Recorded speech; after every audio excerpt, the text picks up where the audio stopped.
Okay, so a suggestion before starting here. If you haven't watched the video on pointers, you might want to do so first, because this video is another way of working with pointers. So if it's going to talk about some concepts that we cover in the pointers video, and we're just going to gloss over them now, assuming that they're already sort of understood. So that's just your fair warning that if you're seeing this video and you haven't seen the pointers video, it might sort of fly over your head a little bit. And so it might be better to watch it in that order. So we have already seen one way to work with pointers, which is we declare a variable, and then we declare another variable, a pointer variable, that points to it. So we've created a variable with a name. We've created a second variable with a name, and we point that second variable at that first. This sort of has a problem, though, because it requires us to know exactly how much memory we're going to need the moment our program is compiled. Why is that? Because, well, we need to be able to name or identify all of the possible variables we might encounter. We might have an array that might be able to hold a lot of information, but it's still not exactly precise enough. What if we don't know? What if we have no idea how much we'll need at compile time? Or what if our program will run for a really long time accepting various user data, and we can't really estimate that we're going to need 1,000 units? It's not like we can say at the command line, enter how many items you think you'll need. Well, what if that guess is wrong? Dynamic memory allocation sort of allows us the way to get around this particular problem. And the way it does it is by using pointers. We can use pointers to get access to dynamically allocated memory, memory that is allocated as your program is running. It's not allocated at compile time. When you dynamically allocate memory, it comes from a pool of memory known as the heap. Previously, all the memory we've been working with in the course has been coming from a pool of memory known as the stack. A good way to generally keep in mind, and this rule doesn't always hold true, but pretty much almost always holds true, is that anytime you give a variable a name, it probably lives on the stack. And anytime you don't give a variable a name, which you can do with dynamic memory allocation, it lives on the heap. Now, I'm kind of presenting this as if there's these two pools of memory, but you may have seen this diagram, which is generally a representation of what memory looks like. And we're not going to care about all the stuff at the top and the bottom. What we care about is this part in the middle here, heap and stack. As you can see by looking at this diagram, these actually aren't two separate pools of memory. It's one shared pool of memory where you start in this visual, you start at the bottom and start filling up from the bottom with the stack, and you start at the top and start filling up from the top down with the heap. But it really is the same pool. It's just different spots, different locations in memory that are being allocated. And you can run out of memory by either having the heap go all the way to the bottom, or have the stack go all the way to the top, or having the heap and the stack meet up against each other. All of those could be conditions that cause your program to run out of memory. So keep that in mind when we talk about the heap and the stack. We are really talking about the same general chunk of memory, just different portions of that memory. So how do we get dynamically allocated memory in the first place? How does our program get memory as it's running? Well, C provides a function called malloc, memory allocator, which you make a call to and you pass in how many bytes of memory that you want. So if your program is running and you want an integer at runtime, you might malloc 4 bytes of memory. Malloc parentheses 4.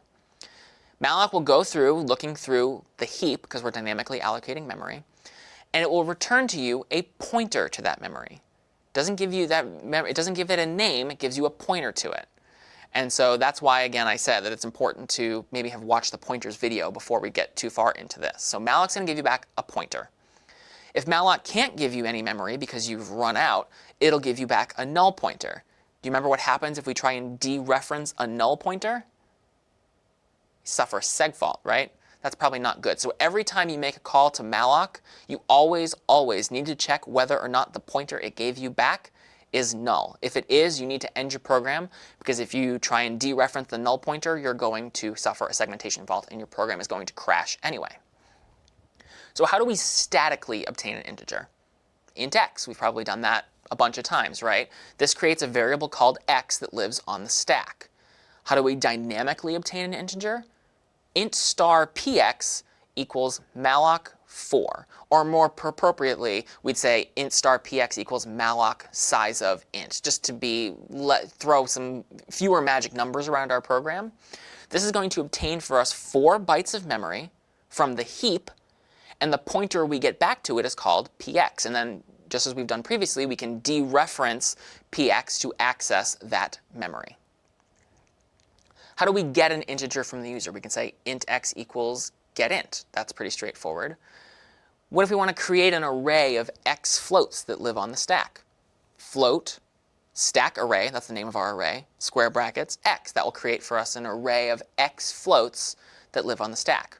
Well, we can create an array of floats that lives on the heap, too. The syntax might look a little more cumbersome, but we can say float star heap array equals malloc x times the size of the float. I need enough room to hold x floating point values. So say I need 100 floats or 1,000 floats. So in that case, it would be 400 bytes for 100 floats, or 4,000 bytes for 1,000 floats, because each float takes up 4 bytes of space. After doing this, I can use the square bracket syntax on heap array just as I would on stack array. I can access its elements individually using heap array 0, heap array 1. But recall, the reason we can do that is because the name of an array in C is really a pointer to that array's first element. So the fact that we're declaring an array of floats on the stack here is actually a bit misleading. We really are, in the second line of code there, also creating a pointer to a chunk of memory that we then do some work with. Here's the big problem with dynamically allocated memory, though, and this is why it's really important to develop some good habits when you're working with it. Unlike statically declared memory, your memory is not automatically returned to the system when your function is done. So if we have main, and main calls a function f, when f finishes whatever it's doing and returns control of the program back to main, all of the memory that f used is given back. It can be used again by some other program or some other function that gets called later on in main. It can use that same memory over again.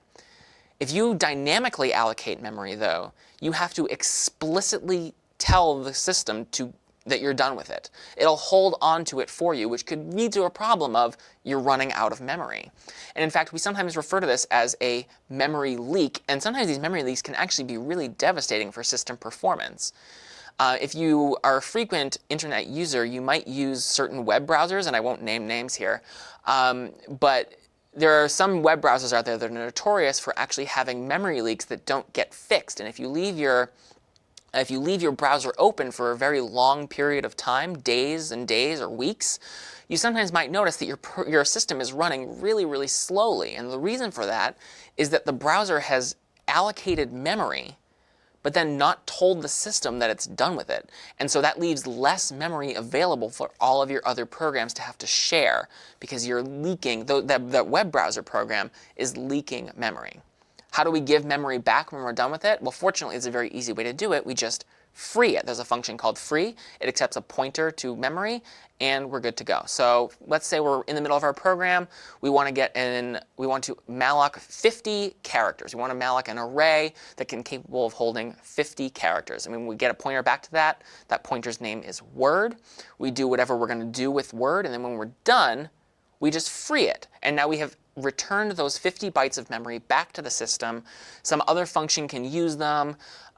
We don't have to worry about suffering a memory leak because we have freed word. We've given the memory back because we're done working with it. So there are 3 golden rules that should be kept in mind whenever you're dynamically allocating memory with malloc. Every block of memory that you malloc must be freed before your program finishes running.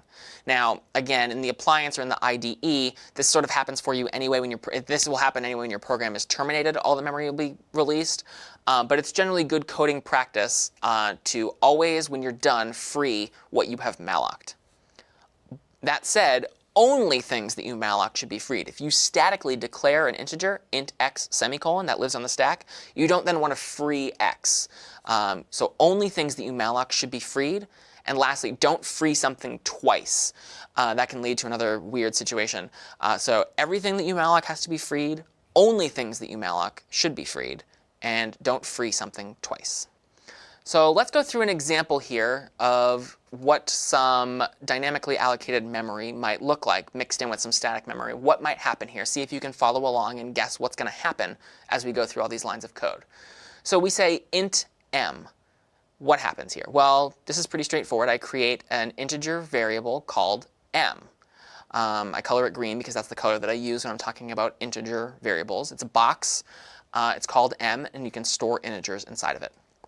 What if I then say int star a? Well, that's pretty similar. I'm creating a box called a. It's capable of holding int stars, pointers to integers, so I'm coloring it green-ish as well. I know it has something to do with an integer, but it's not itself an integer. But it's pretty much the same idea. I created a box. Both of these right now live on the stack. I've given them both names. Int star b equals malloc size of int. This one might be a little tricky. Take a second and think about what you would expect to happen on this diagram. Int star b equals malloc size of int. Well, this doesn't just create one box. This actually creates two boxes, and it also establishes a pointer relationship.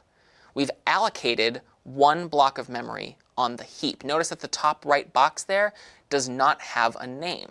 We malloced it. It exists on the heap. But b has a name. It's a pointer variable called b. That lives on the stack. So it's a piece of memory that points to another one. B contains the address of that block of memory. It doesn't have a name otherwise, but it points to it. So when we say int star b equals malloc size of int, that right there, that arrow, what popped up on the right side there, that whole thing, I'll have it up here again, is what happens. All of that happens in that single line of code. Now I'll get a little more straightforward again. A equals ampersand m. Do you recall what A equals ampersand m is? Well, that's A gets m's address, or put more diagrammatically, A points to m. A equals b. Okay, so here's another one. A equals b. What's going to happen to the diagram this time?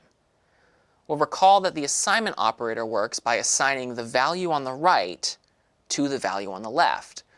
So instead of A pointing to m, A now points to the same place that B points. A doesn't point to B. A points where B points. If A pointed to B, that would have been A equals ampersand B. But instead, A equals B just means that A and B are now pointing to the same address, because B inside of B is just an address, and now inside of A is the same address. M equals 10, probably the most straightforward thing we've done in a little bit. Puts a 10 in the box. Star b equals m plus 2. Recall from our pointers video what star b means. We're going to dereference b and put some value in that memory location. In this case, 12. So when we dereference a pointer, recall, we just travel down the arrow, or put another way, we go to that memory address and we manipulate it in some way. We put some value in there. In this case, star b equals m plus 2 is just go to the variable pointed to by b, go to the memory pointed to by b, and put m plus 2 in there, 12. Now I free b. What happens when I free b? Well, remember what I said free means. What am I saying when I free b? I'm done working with it, right? I essentially give up the memory. I give it back to the system. I don't need this anymore, is what I'm telling them. Okay. Now if I say star a equals 11, you can probably already tell that something bad's going to happen here, right? And indeed, if I tried that, I probably would suffer a segmentation fault. Because now, although previously that chunk of memory was something that I had access to, at this point, now I'm accessing memory that is not legal for me to access. And as we probably recall, when we access memory that we're not supposed to touch, that's the most common cause of a segmentation fault. And so my program would crash if I tried to do this. So again, it's a good idea to get good practice and good habits ingrained when working with malloc and free so that you don't suffer segmentation faults and that you use your dynamically allocated memory responsibly. I'm Doug Lloyd. This is CS50.